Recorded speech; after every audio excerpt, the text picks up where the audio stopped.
Your daily out with me. Yeah, whoa, hey everybody, it's the program. We're on TV once again, once a day, every day. Turn on the machines and we start talking for an hour. That's right, here we are again. It's Wednesday. I didn't look at my watch. I don't even know what day of the week it is. And we're here at nighttime. Yeah, we got a mayoral candidate here today. Marco Rossi. Hi. Glad to be here. How are you doing today? All right. Good. We've been talking to you on the phone, and we've been calling the mayor people. So you're the one that's called us back. So. Well, I guess it's my privilege to be here. I'm the only candidate who decided to come back. Yeah, we called the other ones, and nobody's answering, because the other ones I think maybe have like some kind of filter system, and when we called you, it was just your phone. You know, we called the number in the book, and the other people maybe have like a number. You know, they put the thing in the book, and they call, and then it's like a message machine or number somewhere. But with you, it's just your phone. I like that. Have you ever been on TV before? Yeah, a few times. Recently, I was on the League of Women Voters. They had a presentation on TCTV where I was debating Sarah Shelby. So I was on TV then. Oh yeah. Was that weird to vote for the League of Women Voters against a woman? I don't know. That doesn't make that much of a difference, but. No, League of Women Voters is open to everyone, and they, are an important staple in every election season, because they really just are focused on creating more civic participation, and they really want to ensure that democracy is lived to its fullest here. So, I didn't think it was awkward at all in that respect. Good. Are you resident or native to Thurston County, or where are you from originally? I'm originally from Vermont. And how long have you been in Thurston County? I lived here from 2007, moved away and came back in 2012. Did you come here for Evergreen? Originally came here to go to Evergreen, yes. Have you been in the government? Have you ever had any other government things? This is the first time I'm running for public office. I guess it's like what's your resume like? What's your history with politics? Yeah. So, when I first lived here in Olympia, I was involved in a variety of social justice projects. I'm proud to say I was like one of the first members and was on the board for the Emma Goldman Youth and Homeless Outreach Project, which is a project that provides direct services to people on the street here in Olympia. I also was on the board of the Cold and Hungry Coalition, which is an short-lived organization that advocated for homeless people here in Olympia. We're getting a phone call. Wait, who's this? Wait, they gotta. Hold on.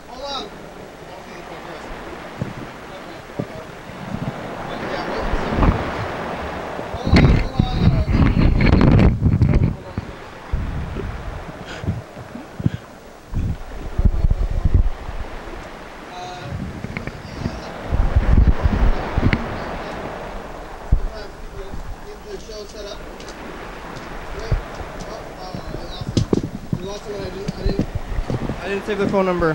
Maybe we won't get them. 425.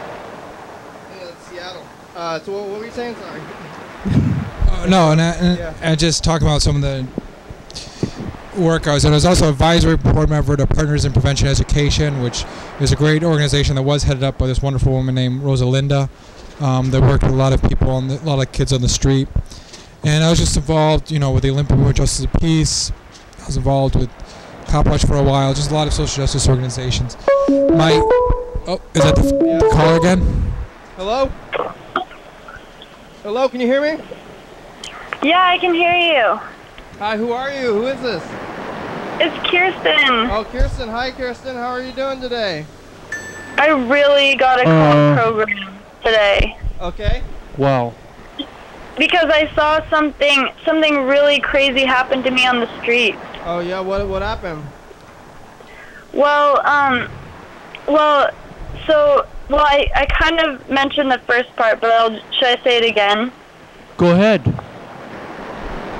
Okay, so, well, pretty much, when I was coming home from work, on the sidewalk, there's this car that's always parked, this big, huge truck, and it's the owners of the wine shop that's below my building. It's called Marchetti Wines.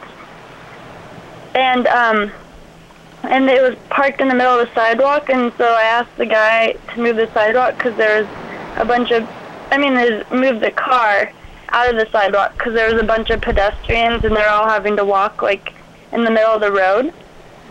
And he drove up on the sidewalk? Yeah, he drives up on the sidewalk, like, in the, like, pretty much perpendicular, like, pretty much pulling into the alleyway, but he doesn't pull into the alleyway. He just parks on the sidewalk. Oh, yeah, that's rude. Yeah, and everyone's like, even other people were like, move your car. And then his response was to just start yelling. And he's like, mind your own business. Like, you need to get out of here and get out of my face. And I was like, I live right here, and I just asked you to move your car. And he's like, went on, and then like shooed me away. He was like, you're really bothering me. You need to move on. And I was like, what? And then the lady came out and went all crazy, too, and then I left, and I was really mad, and, like, felt really crazy. But then, and so I was like, oh, well, just email my landlord and just tell him that I pretty much was being harassed. And so I did that. And then, on my way home from this picnic I was at, the woman, they were parked in the sidewalk again. Oh, no. And I just took the picture just to, like, so I could have proof, you know. I just took a picture of her car. And she came out and was like, you're such a bitch. And came at me and was like, get away. Like, you need to get out of here. Like she was going to fight me, like aggressively coming at me. Oh, wow. And started, like, and Freddie was there, too, and he was a total witness. We were just looking at each other like, what is going on? And she was just yelling, like, I've never seen you before. Are you new? You must, you must not have lived here. And I was like, I lived here for 2 years, and you just moved in, and all this, whatever. You just got to pull that car up another 10 feet into the alley. All they have to do is go into the alley. Yeah. That's, like, totally legal, and it doesn't, like, it just doesn't make sense. Like, they could just move the car and it's fine. And then she started just saying how horrible and, like, how much of a bitch and how crazy I am. It's so hot out. I think that's making people angry. But she got out her phone to, like, film me, and she was like, I know, you want to take this to city council? And I was like, okay. And then he's running for city council, or not city council. Maybe it's pretty much being on city council, right? That's what I heard, that it's not like, it's kind of like just being a city council member, right? That's correct. Yeah. The mayor in Olympia is another city council position. Oh, sorry. Yeah, what? She said, I know all the city council members. I'll get you. Like, you're doing the wrong thing and all this stuff. Like, and I was like, I'm not doing anything. I'm just trying to go home into my apartment. And then she told me she's going to get me because now she has me on film. Well, you got her. She can't be parking on the sidewalk. I don't think that's not proper. Well, Kristen, I don't know if this is going to make you feel any better, but as you said that you saw this weird thing on the street, so have I. Right when you said it, pretty much within the last 10 seconds of you saying that, somebody traveled the wrong way up State Avenue. Just now out there? Yeah. Oh, what? Yeah. So I'm like, wow. I was looking out, danger, trying to juggle the being here on the program while also looking outdoors. Well, what are you gonna do? What's your next move, Kirsten? Are you gonna try to get the parking services on them or something? Well, I already did, and I talked to the parking services, and they said that they've had problems with them before and been really threatened by them. Like, they've threatened the parking services, and they've given them fines, and they gave me the phone number of their manager, and if I have any more problems, I can contact them. Oh, good. Well, it sounds like you'll take somebody to take care of it, and they already know it's a problem. Well, that's rude. Yeah, but the thing is like, it's less now of, like, them moving their truck and more of me, like, getting harassed when I'm going home. Yeah, right. Because that's now the issue. So. What you could I don't know what you could do when people are being mean to you like that, and then I don't know. I would say just ignore them. And what are they gonna do? And what are you gonna do about it? Yeah. The woman's kind of, like, notorious for hating downtown, like, the actual people that live downtown. Like, she hates homeless people, and she's written in the Olympian before, like, how horrible downtown Olympia is for why is she there? Yeah, I don't understand. Like, she says it's horrible for businesses and that all these homeless people are just sent there to, and that they need to leave and things like that. She calls the cops, like, every day on homeless people. And is just kind of constantly, like, freaking out about what's going on. But, so I don't know. I don't know what the next step is. Yeah. Like, I feel kind of scared to go walk by her place, because, like, the first thing she said to me was, like, God, you're such a, like, pushing like stuff. You know what? Why don't you just give her a bad eye every time you walk by there, and I'll do that too, and maybe everybody else, we can give people just to be, look at them and give them the mean eye. Well, yeah, I don't think that people should support that business, because it's not only just to me, it's like the whole community in Olympia that they don't like. Yeah, that's too bad. Well, I've never been there, and I don't know, so don't go to that place, I guess. I know, I don't understand who even goes there anyway, so it's not like I can be like, hey, friends, don't go here anymore. Well, it's probably a different demographic, I'm sure. Yeah, I've never known anyone that's gone there. Uh-oh. All right. So, anyway, I had to tell you guys, and since it's on TV, now everyone knows that they shouldn't go to Marchetti Wines. All right, well, thanks, Kirsten. Thanks for telling us about that. Yeah, what are you guys doing? We're here. We have a mayoral candidate here. Marco Rossi. Who? Marco Rossi. He's a mayoral candidate. You have any questions about being the mayor? Does he know that woman, like she claims? Oh, you're not on the city council now, though, right? I'm not in city council right now. I'm running, and I don't know the woman you're talking about. We're going to play the dice game, though. We're writing numbers on our hands between 1 and 6. We're trying to visualize the future. You want to play? I think I'll pass on this. All right. Well, we got to get serious, because we're talking about politics and stuff today. Well, can I ask if city council members do special favors for businesses, like she says? No, they don't. The city council that would be corruption. So city councils don't do special favors for particular businesses, no. You hear that? Yeah? I don't think he's on a microphone. I can't hear him. Try again. One more time. Sorry. Yeah. You hear me now? Can you hear him? I can't hear it. No. Sorry. Should I try your mic? How about now? Oh, there, yeah. Yeah, hello? Hey. Hey, so the answer is no. City council members don't do special favors for individual businesses. That's corruption. Yeah, that sounds like it would be. Yeah. Okay, well, I mean, I guess maybe that was just an empty threat then. Pick a number, Kirsten.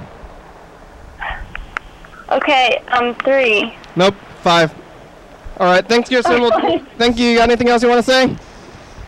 No, that's it. All right. Thanks for letting me tell my story. Yeah, and that's I think you did the right thing by calling the program, and we'll talk to you later. Okay, goodbye. Bye. What have you been doing so far for your thing? Have you been going like door to door, or? Yeah, our campaign's been going door to door. We've just been meeting with organizations, community leaders. Before I got here, I had a meeting with the Green Party here. The South Sound Green Party. And are you on a party or? No, when you run for city council, it's a nonpartisan position, so you don't have to run with a particular party. Okay. Or and I'm not a member of any particular party. What's your platform? I mean, just in general, do you have like a thing or? There's 3 main issues that I'm focusing on in this campaign. There's a variety of issues we can talk about, but the 3 main ones is that I want to end poverty here in Olympia. Oh yeah, that's a big one. But it's something that I think needs to happen. A lot of people don't realize it, but Olympia has the highest poverty rate of any incorporated city in Thurston County, and we have the 3rd highest poverty rate of any city in Thurston County. The only places that have higher poverty rates are the reservations in Thurston County. Is it? I mean, aren't we the most, the biggest? Yes, we are. So it makes sense to me that the biggest city would have the highest poverty rate, just because of being just more. With more people, and so it'd be that would make sense. For some people, that would make sense. But we got to remember that a lot of there's a lot of rural poverty, and in some ways, rural poverty is more difficult to address than urban poverty because you have less resources at your disposal. We have a lot of resources here in Olympia, but in the terms of how we structure the city, in terms of our policies, in terms of our priorities, we haven't utilized them to really pull people out. And that's something that I want to change. One of the parts of my platform that we're really pushing is to raise the minimum wage. We want to go to a $15 minimum wage like they have in Seattle. Oh, yeah? Yeah, we want to also guarantee safe and sick leave for all workers here in Olympia. Well, what about 16-year-olds who want to get their first job, who live at home, and they want to just work at some place, and they're not trying to make a living wage, they're just trying to go see the movie and get an entry-level job, and they don't need that much money, and they're not trying to do a living wage. So the reason I think that we should still raise the minimum wage, even though those people out there obviously exist, is that the majority of people working low-wage jobs, a good portion of them are not just teenagers living at home. Yeah. There are people struggling, there are people with families, there are people trying to make it in the world, people going to school. And even if that wasn't the case, even if we said 100% of people in low-wage jobs were just kids at who work in a high school, from an economics point of view, it still makes a lot of sense to raise the minimum wage, because that is a great way to inject money into our economy, especially our local economy. When you raise the minimum wage and you give that income to poor people, they tend to spend it really quickly. That puts the money in circulation.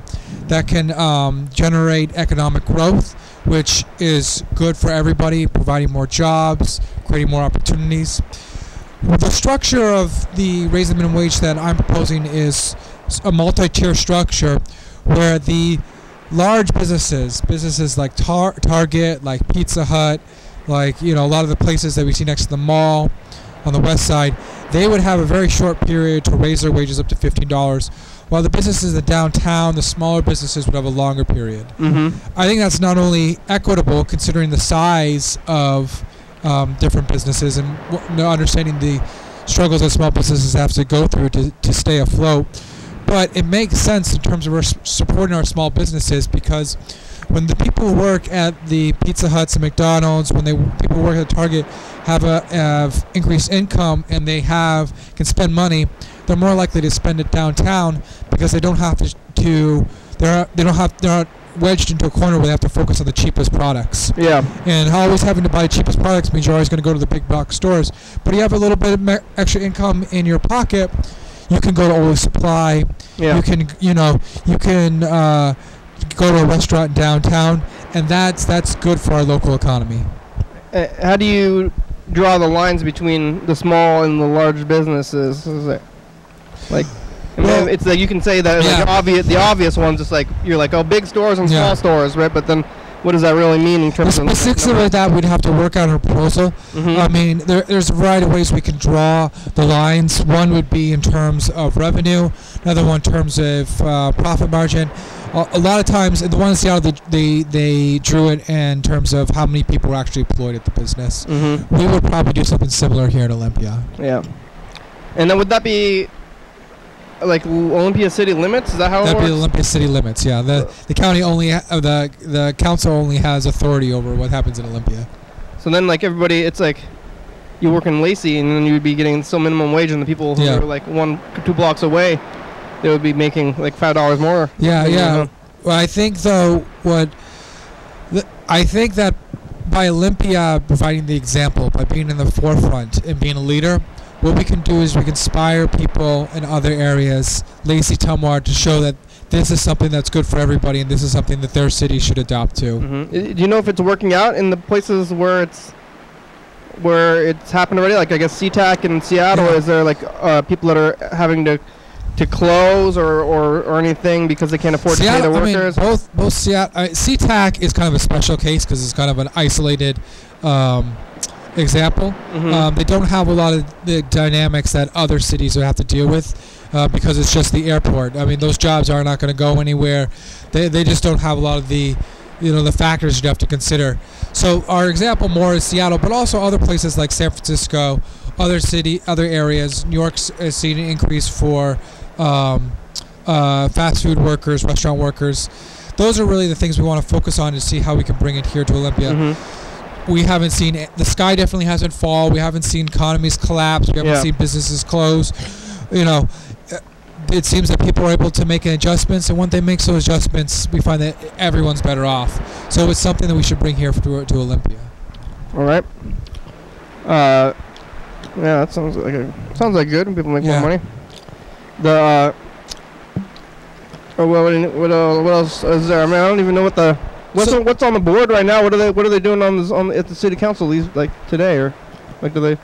Well, why don't I talk about some of the other issues that I'm pushing, and then we could have sort of a discussion about that. So, one of the other issues I'm really pushing for is police accountability here in Olympia. Oh yeah, Carl's into that. Yeah. So, the 3 points that I'm been really focusing on, and I really hope to that we can push forward in our city government is guaranteeing body cameras and dashboard cameras, creating new trainings for police officers in cultural competency and conflict resolution, so we can encourage our police department to move in a more peaceful, nonviolent direction.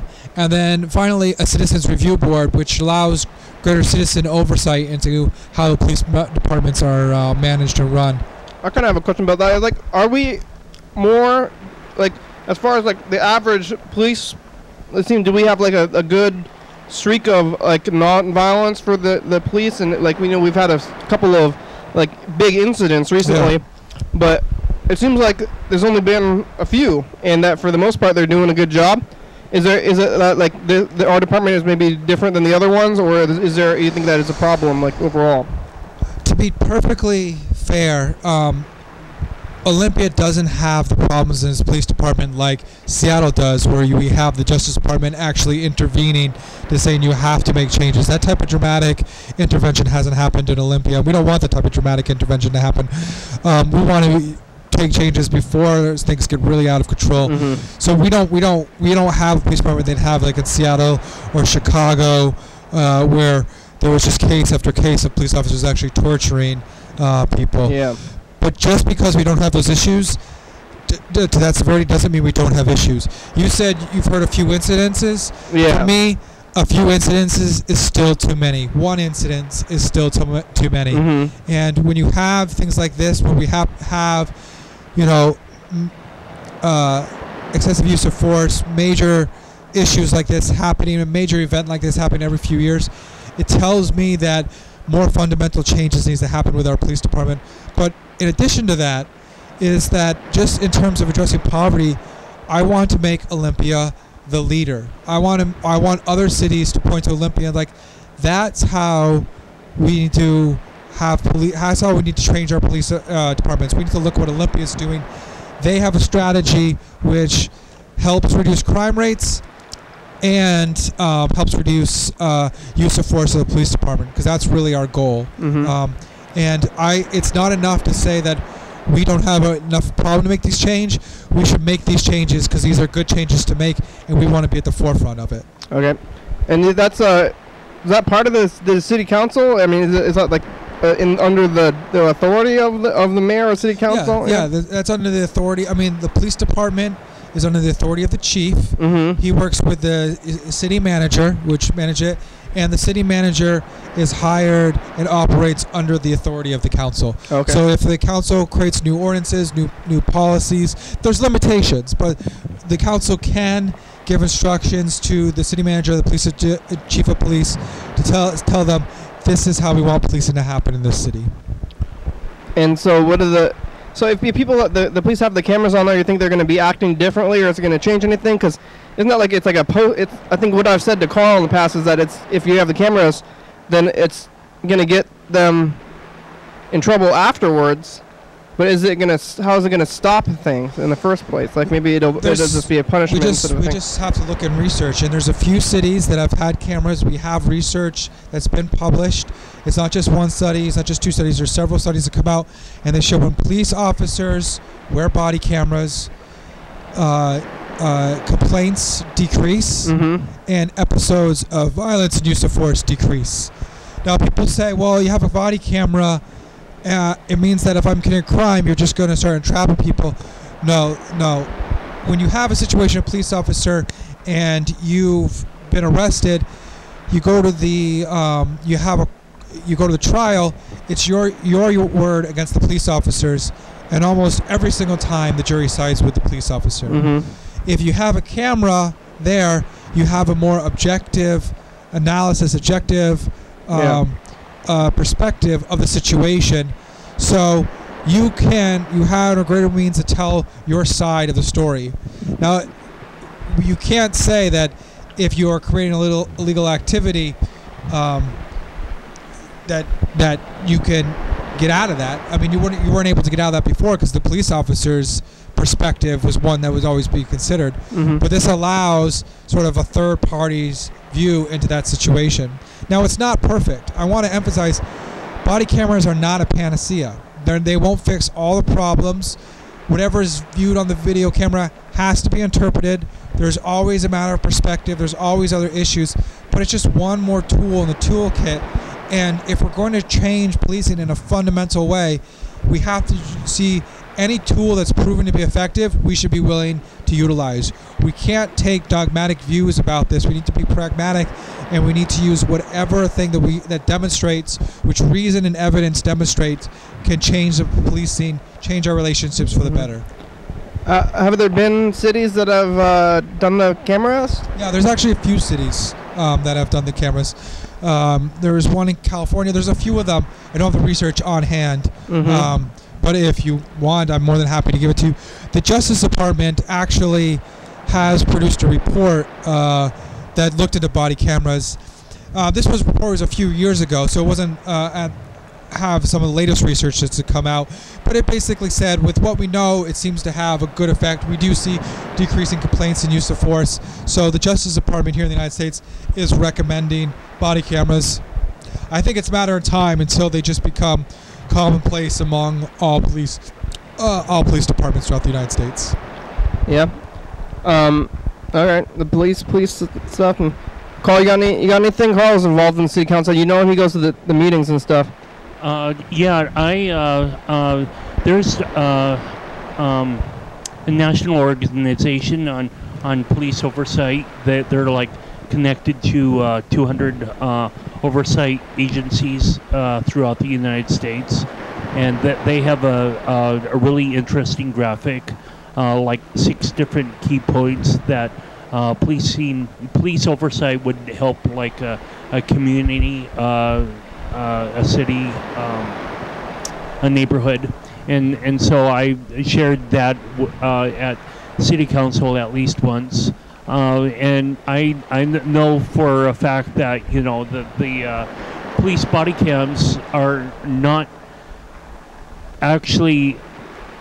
It's an ongoing dialogue, but some of the there's one footage of I'm sure that people are well aware now of, like, Sam DuBois from Cincinnati that had his face shot off by an officer. He claimed that his face was shot off. Right. He claimed that on the camera. Yeah. So they had to censor the camera somewhat to get rid of some of that gore. He claimed that he was dragged by the Sam's vehicle, but he really fell backwards. Well, what's the question? Well, there's no real question. Oh, well, ask a question. Ask a question to him. Well, I guess you had a point to make about body cameras. Well, the police body cameras are more or less trying to be an objective point of view. If there was not a camera on this officer, his account would have been taken at face value, like, oh yeah, okay, he was dragged by Sam, rather than he was thrown backwards. There was another incident in California where a pregnant woman was arrested simply because she didn't want to provide her information, and this pregnant woman actually gave birth to a healthy child. But the more that we have police body cameras on the police, I'm sure they'll become better and better behaved. Yeah. I guess. Whenever I hear I think the more accountability we have toward police officers, and I would also say the more we give them better training and try to redefine policing so that it's not so much, the emphasis is not so much on a violent intervention in the community, but problem solving, give them more peaceful tools, conflict resolution, the more police officers will be better trained. That's the direction I want to see us move in. I want, if we're going to have police, I want them to be peace officers with emphasis on peacemaking. Right, exactly. It's really silly to me to see that police officers be referred as peace officers while they're so, militarized with armor and assault rifles and like armored vehicles and whatnot. Yeah, I would agree. What do they do? I mean, change the subject a little bit. What do they do at City Council? I don't even have an idea of the meetings. Like, what's on the voting on last week? Have you been going to the City Council meetings and keeping up with the things that are happening? Like, what are they voting on recently? City Council meetings. You go to City Council meetings. I mean, it changes from week to week. What's on the agenda. I know right now parks is a big issue. Investments in parks is a big issue for the council. I know that a lot of zoning in terms of development are always major issues with the council. So I'm happy to say that the council is going to have a study committee on raising the minimum wage and seeing how the city can support working people more, which I'm happy to see that they moved on that. What's the parks stuff? What's the issue there? How much money they're going to give to the parks? I mean, there's momentum in the city to spend a lot of money on parks, and so the council is just deciding, making that a priority and deciding how we should go forward with that. I like the parks now. I don't know what would they do with the money. I don't. Some people just want to invest in more parks, want more parks in Olympia. I'm happy with the amount of parks we have. What do you you want more parks, or what do you think about the? Yeah. Me? Yeah. Well, in principle, no one's. I don't think it's hard to find anybody who's against parks. Parks are great. Yeah. I think it's just a question of how do parks fit in our overall strategy and priorities for the city. We have a lot of things on our agenda. The city needs to invest in infrastructure. We have, these other things on our agenda trying to end poverty. There's a lot of zoning things that I would like to see change in the city to create the type of what is zoning? I don't know even. With zoning, okay. So when you design a city and you plan out a city, you sort of plan out rules of what can go where. So you say a certain amount of houses can go here, businesses go over here. We're going to have this be zoned for this area will have this purpose. So those are all rules that the council needs to happen, and depending on how you change those rules, determine on what can go where and how the city will develop and grow. One of the major problems of our city, which I think is a major problem with a lot of cities, is having a divide between urban and suburban areas. I think suburbs are really problematic because they are really bad for the environment. You spend a lot of resources to live in a private home with a big lawn rather than living in a smaller space closer to people. And you spend a lot of carbon getting to where you need to go because you're relying on your private car rather than public transportation or using alternative forms of transportation, which is walking or riding a bike. And you do that because you live far away from things. That's what suburbs do. So one of the things I really want to promote is trying to get rid of the urban-suburban divide by encouraging people to live closer together, encouraging urban density, but also encouraging urban villages, breaking up sort of the monotony of suburbs by allowing commercial areas to creating urban villages with a common area where people can congregate like they do in the downtown. Yeah. That I think is better for the city. I think when you create those type of areas, it creates sort of spontaneous public space, and it ends up breaking down class divisions because normally in dense areas close to the downtown core, poor people live. Suburban area, you have middle class or upper class people live. If we break those up, that division, we break up that class division, and you can allow for more mixed income areas. You can have your houses in the suburbs, but why not live next to an apartment complex that's providing a lot of low and medium income people with housing? That's I want to see a mixed income, mixed use type of city.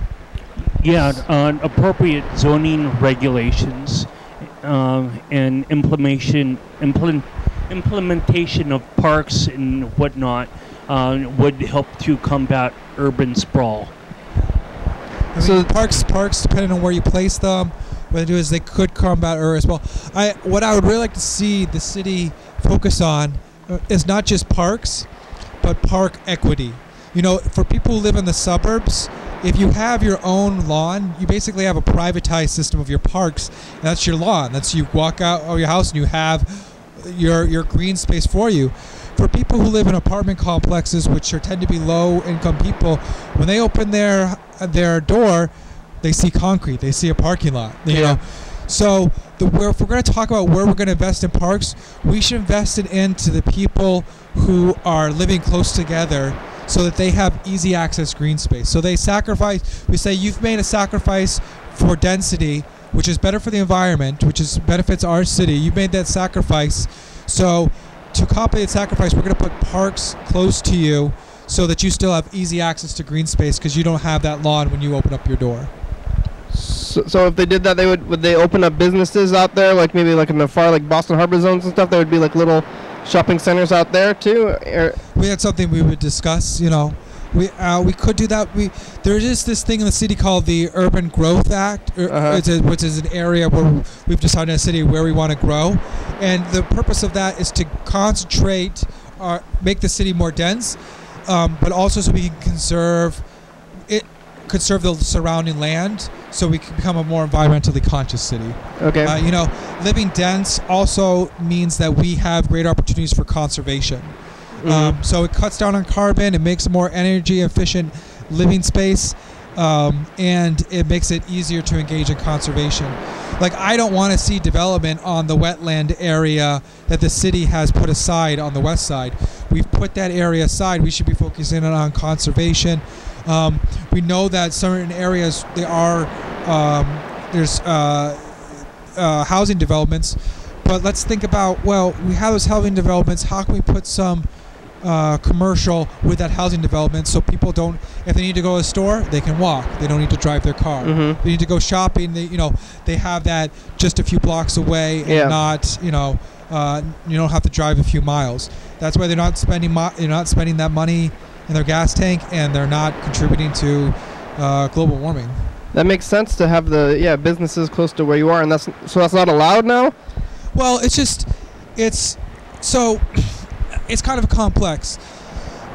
After the 1950s, the way urban planning was thought was that we should sort of have this really intense urban-suburban divide. Mm-hmm. And because cars had become so common, it was really easy for people to move out to the suburbs. Okay. The problem with that is we are sort of living with that today, and all the environmental degradation that has occurred because of the development in the suburbs. I think it's Mr. Gaines. So this guy's kind of crass. I don't know if we should answer. I think we should. I'm gonna ignore Mr. Gaines for today because he will curse a lot and be kind of wild. Okay. So yeah, all right. So, as I was saying, so the problem with that is all the environmental degradation that occurred because of that. Everyone, when people think they move out to the suburbs, they think, oh, I'm moving into a house. The honesty is you're moving to a house and you're actually moving into a car because you spend so much of your time driving to get to where you need to go. So there's been a whole movement called, sometimes it's called new urbanism or smart growth, which is like, hey, there's a lot that we value in the city. Living close together means that we don't have to rely on personal cars. We can use public transit. We can walk. Mm-hmm. When people live together, we have sort of a spontaneous public spaces that are out where people congregate. They end up sharing each other. You sort of have like that instantaneous neighborliness when you live in an apartment complex and you see someone as you walk in the complex together. So that is all things that we really value in a city. So the question is, how do we take those things and value, and how do we redesign cities so that we can build sort of a middle class lifestyle for everyone while keeping them in an urban environment? And unfortunately, Olympia, like all other cities in the United States, caught up with this idea of developing. It's Freddie. This is the producer. Right. Yeah. Hello, Freddie. Oh, hello? Hello. Program? Yeah, program. It's program. I think I got him. Hello? Hello. I can't hear you guys. Oh, dang it. I don't know what's going on with it. I'm going to call him back. Sorry we interrupt that. Something's going on wrong with the phones. I'm calling him now. Maybe he'll have a question for you, too. What? Oh, jeez.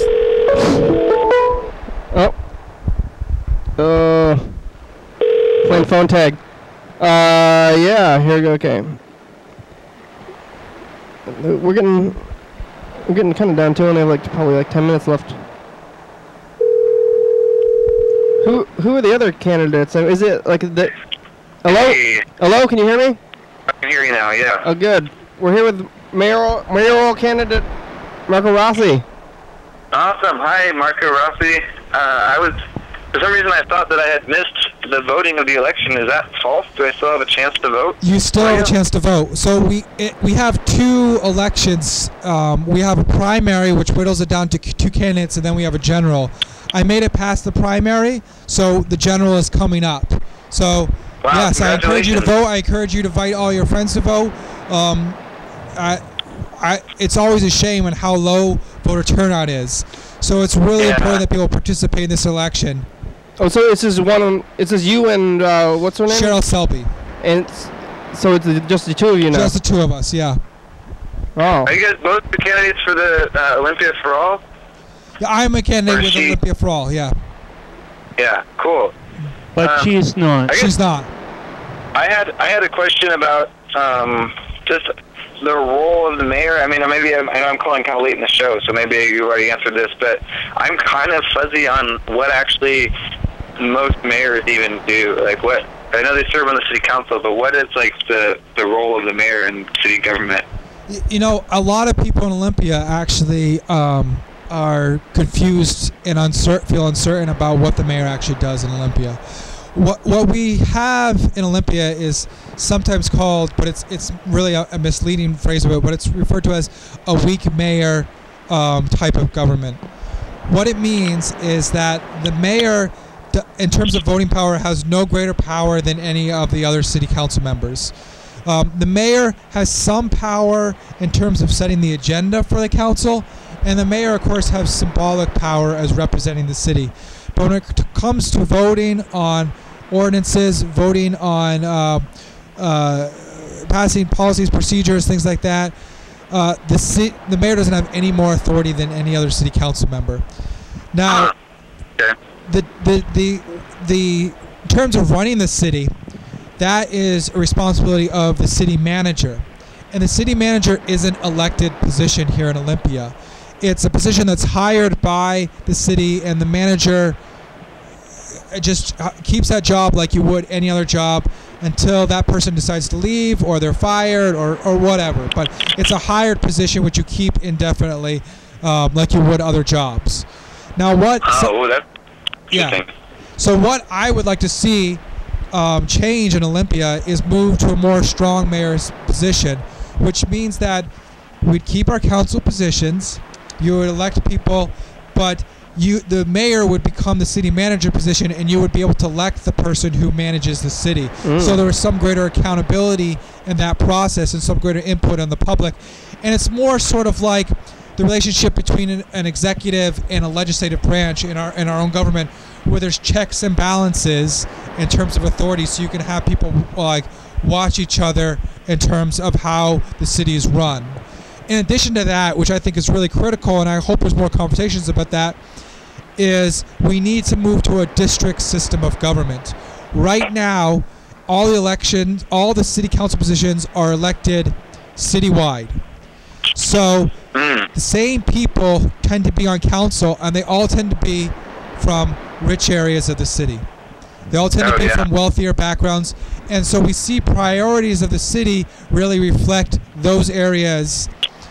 I think we should move into districts so we can guarantee that, like for an example, downtown has someone that represents downtown. The west side, so where one of the apartment complexes, has someone from that area represent that area. So we don't have a council where everyone comes from the same socioeconomic background and everyone comes from the same general geographic regions. If that occurs, if you're moved to the district, that means you would have to live in an area if you're running for your district, so you can guarantee that that area be represented as someone who knew that area. Right now, I mean, I don't know if we've ever had anyone in council who lived in the heart of downtown that lived like at the Martin. I don't know if we've ever had any council that lived in an apartment complex on the west side or in some of the low-income subsidized housing. Right. But those areas need to be represented. So we need to move to a district area so we can say, this is going to count, this area is uniquely different from this area, and this area needs its own representation. Yeah. That's cool. Is that something that, I mean, in implementing that, if you did become mayor, would that be sort of like, is that something that would have to be brought to the council and then voted upon? Is that how that would happen, I guess? That's something I would fight for. I would make the case for it. I would try to move it up on the agenda on the council. I couldn't get it passed unless all the other council members were also interested, and something like that dramatic change, which would sort of change the fundamental nature of our governing structure here in Oklahoma, would have to be decided by a referendum. If people didn't think the council would support it, was hostile to it, they could seek out the referendum process themselves to try to make that happen.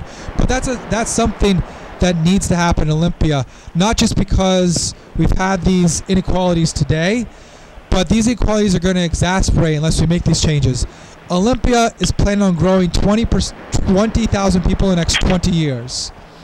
And if we are going to have a truly diverse city that makes sure everyone is going to be represented, then we need to move that type of system of government. 1/4 of those people, 5,000 of those people, are supposed to move in the downtown. Wow. Wow. Yeah. Oh, Okay, we got that big thing going up right there. Yeah, the big apartment complexes. More of those big apartment areas are going to be coming up in the downtown.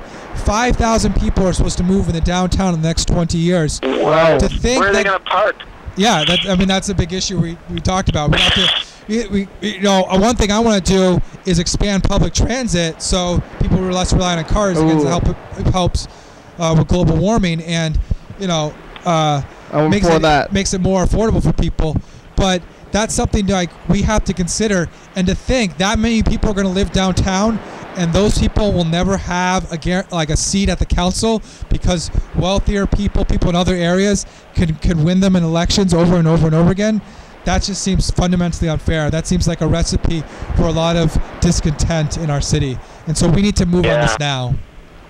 Yeah, I agree. That's interesting. I didn't really know that about the structure, especially the city manager part. That's a little weird, I guess. Yeah. It's like, I don't know.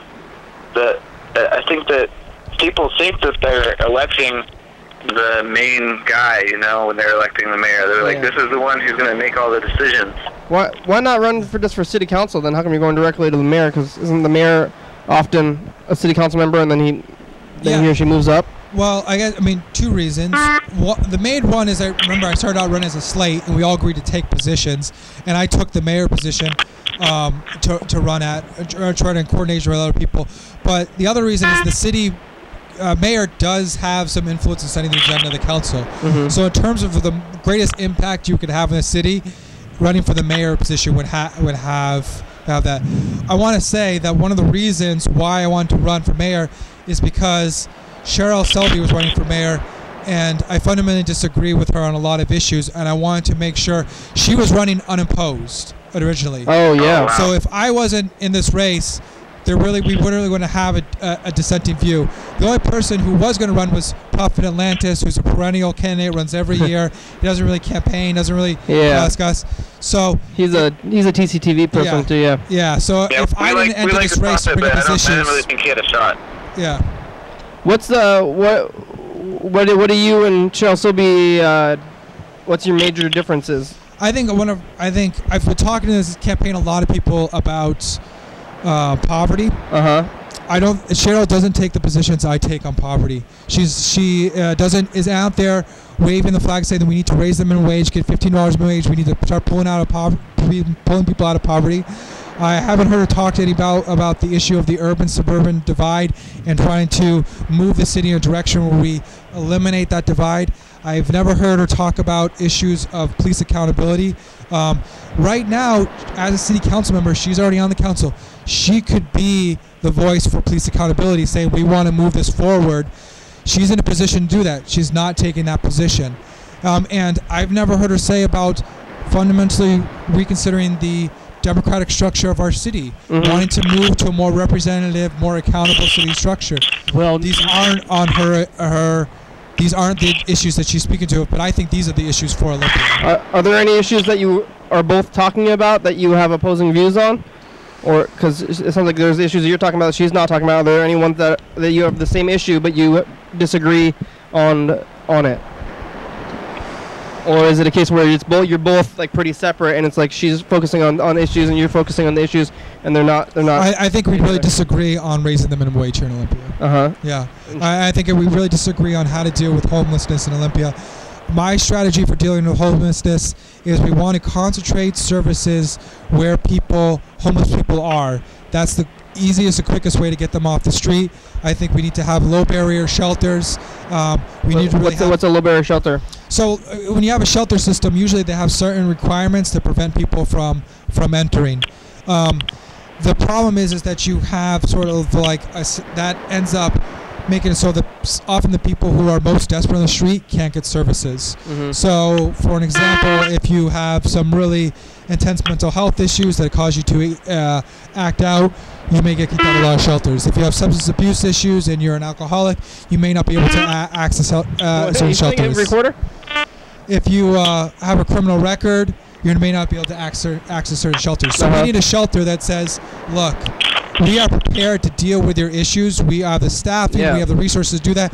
We want you to come to this shelter because we know by being in this shelter, you get the services you need to get you out off the street. Yeah, it seems like if you're going to a shelter, then those things that you said are the problems that they have. Like and if you don't have those problems, then you're probably not homeless. I mean, and I think the research time and time again has demonstrated that what we need, if you want to end homelessness, you have to have a housing first strategy. You have to be focused first on getting people into a home, and then all their other issues, their substance issues, their mental health, their criminal record, you can deal with that next. Because trying to get people off the street by dealing with all these other issues, it doesn't seem to work. Getting them housing, then it works to keep. Then it works. Well, then they're not homeless because they have a home. Yeah, so they're not work, but then they have the space to deal with all the other issues. We have to think about it more like we need to first deal with the housing issue and the stability issue, and that is the means for dealing with mental health, for dealing with ending recidivism, that for dealing with substance abuse. Rather than trying to say, we'll deal with substance abuse and then we think you might get into a home, we'll think you get you a home. We have to reverse that paradigm. It seems like so hard to actually overcome any of those goals when you're also, all those issues. I mean, when you're also just like worried about whether or not you're going to get kicked out of where you're sleeping or like what's going to get stolen. It's like, that just like, it seems like that would consume everything, all of your thoughts, it seems like. And then, of course, you're going to slip back into the behaviors that you have.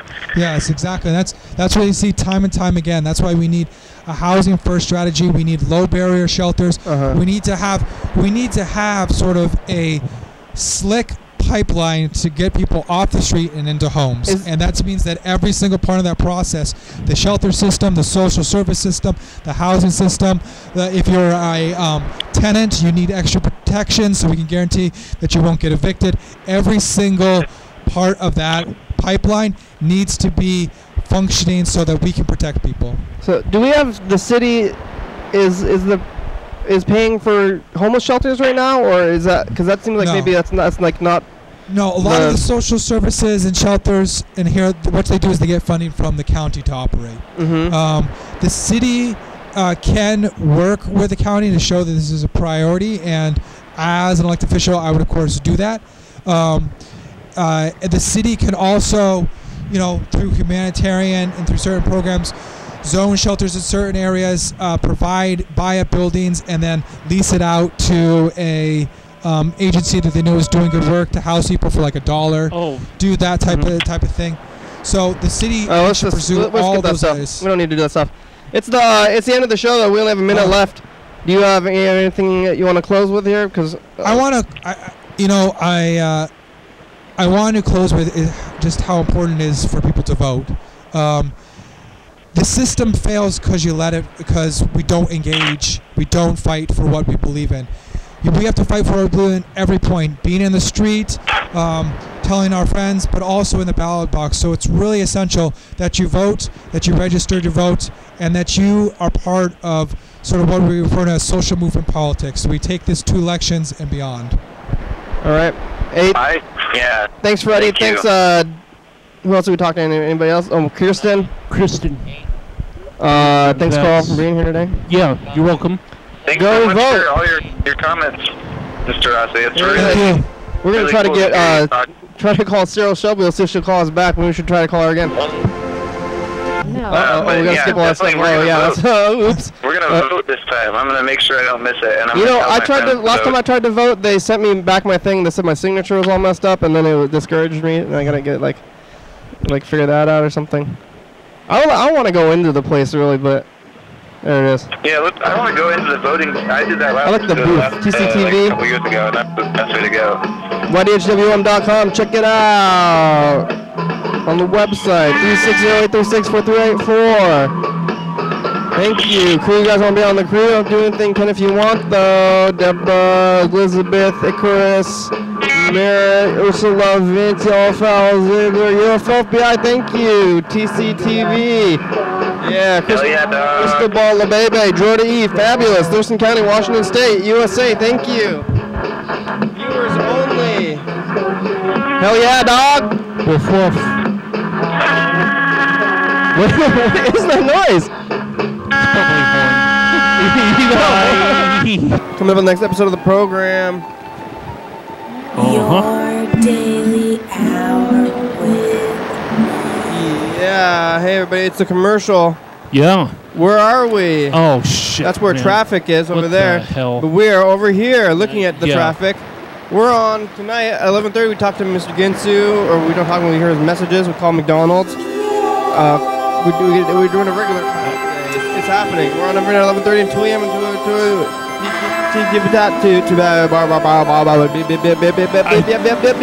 Do apologize for swearing just now, but 360-836-4384. Call and leave a message. Who was 'cause, swearing? I was. I said, "Oh,